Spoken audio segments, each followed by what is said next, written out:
My dear students, good morning.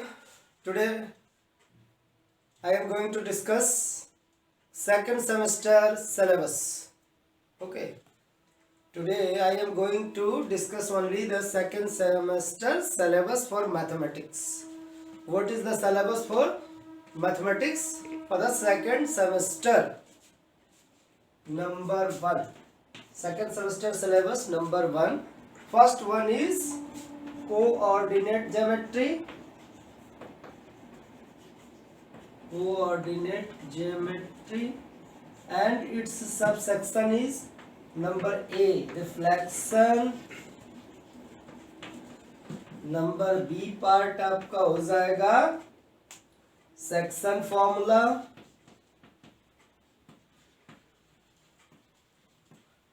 And number C में आपका आएगा equation of straight line.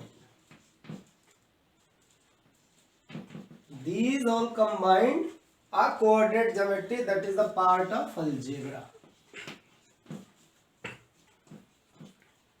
This is the first exercise for second semester. Second one is geometry. Geometry subsection only circle.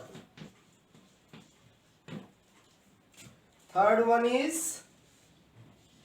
आपका जो third है that is the mensuration. Complete इसमें आ जाएगा. एक relation है area and volume of solid. Area and volume of solid.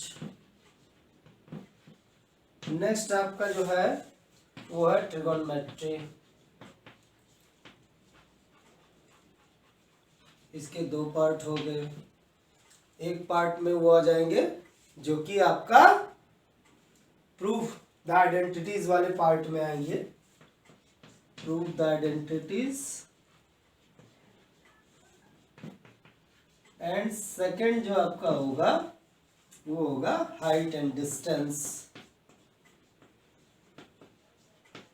Height and distance.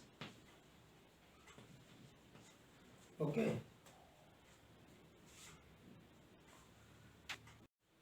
Fifth part जो हमारा है वो है स्टैटिस्टिक्स. स्टैटिस्टिक्स में मेनली क्या पढ़ना है आपको?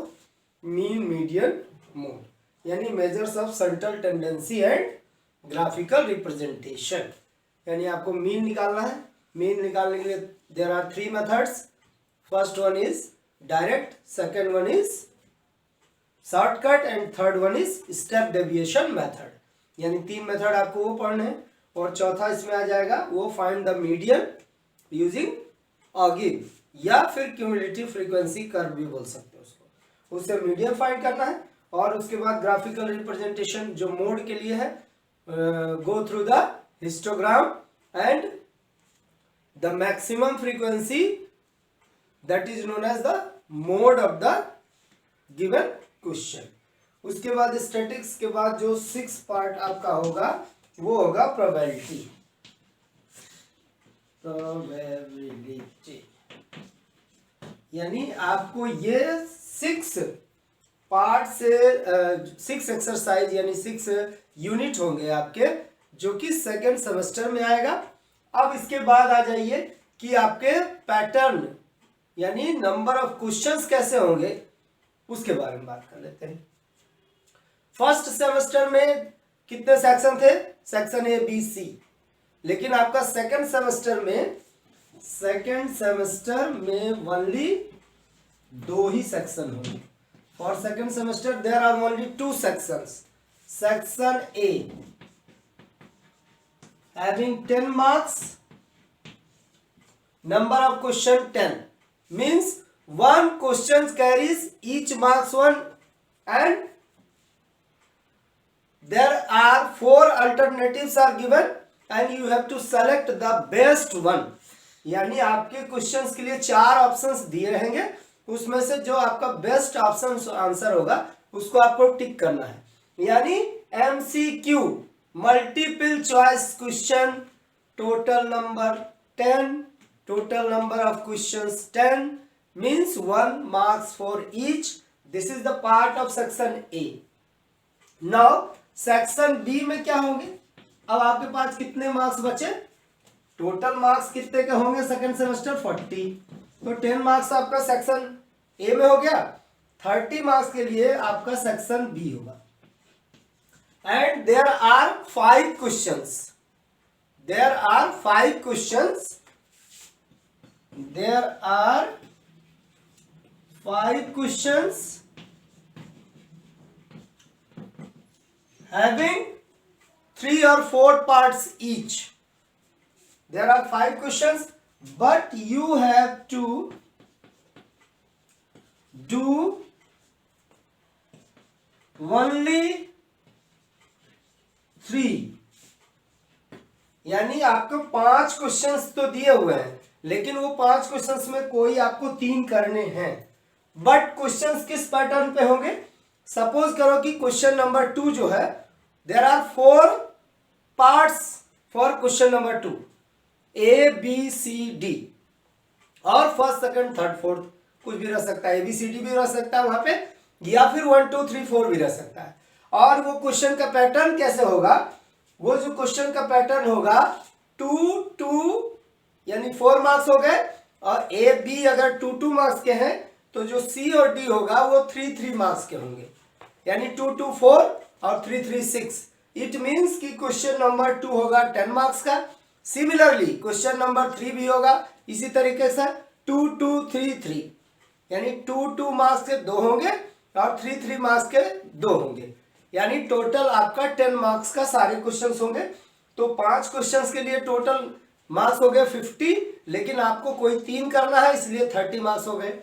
3 10 जा 30, यानी 10 3 जा 30 प्लस 10 यानी 40 मार्क्स से आपको करने हैं.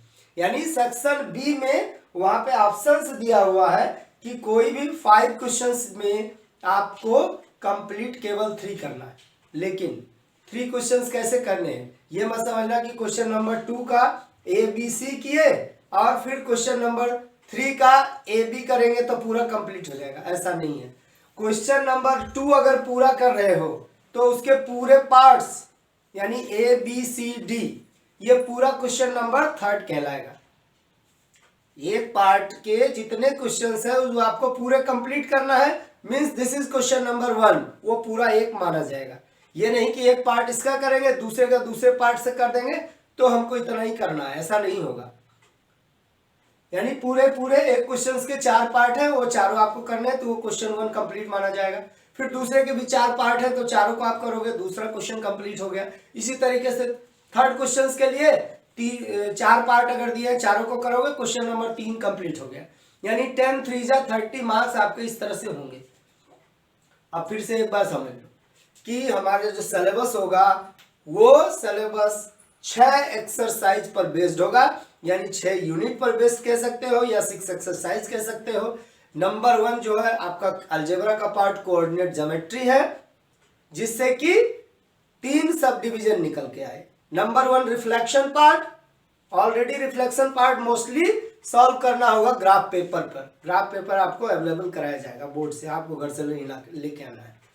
वहां पे आपको ग्राफ पेपर दिया जाएगा, यानी सारे क्वेश्चन मोस्टली किस पे होने हैं? ग्राफ पे, रिफ्लेक्शंस के.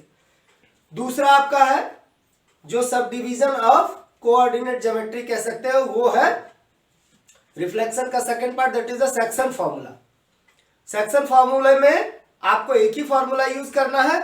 ऑलरेडी इससे रिलेटेड हमारे वीडियोस पे पढ़े, उसके थ्रू आप देख सकते हैं कि सेक्शन फार्मूला में आपको x और y की वैल्यू निकालनी है. Suppose that there is a line A B and whose coordinates is given and find the a point which divides the given line in a ratio m ratio n, then x is equal to mx2 plus nx1 upon m plus n. Similarly for y, my2 plus ny1 upon m plus n. This is the value for ratio for x and y. Similarly in a case of a special case that is known as a midpoint. In case m and n, the value of m and n is equal to 1 1, means this is a special case, means this is a midpoint. Then This section formula will divide into x is equal to x2 plus x1 upon 2, y is equal to y2 plus y1 upon 2, means this is the special case for mid point. Third इसमें जो हमारा main वो है कि अगर कोई point x axis पर है तो उसमें y 0 आपको मान लेना, x की वैल्यू को x मान लोगे, y को 0 मान लोगे, और y एक्सिस पर कहीं भी लोगे तो y की वैल्यू को y मान लीजिए और x की वैल्यू को y की वैल्यू को हम y मान लेंगे और x की वैल्यू को 0 मान लेंगे। ये एक्सिस का केस है।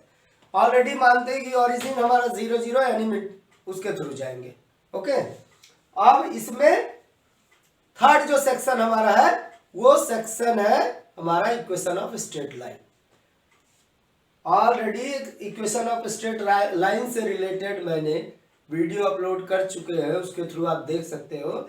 Standard equation of straight line that is y is equal to mx plus c, where m is the slope, c is the y intercept, ये उसके लिए है standard equation. Similarly if a point x1 y1 going through this line, then y minus y1 is equal to m x minus x1। दो point के लिए अगर आपको slope निकालना है that is m is equal to y2 minus y1 upon x2 minus x1। This is the complete part of first exercise that is coordinate geometry. Okay, अगर आपको ये वीडियो पसंद आई हो तो इस वीडियो को प्लीज लाइक करें और do subscribe my channel study with Vipin sir.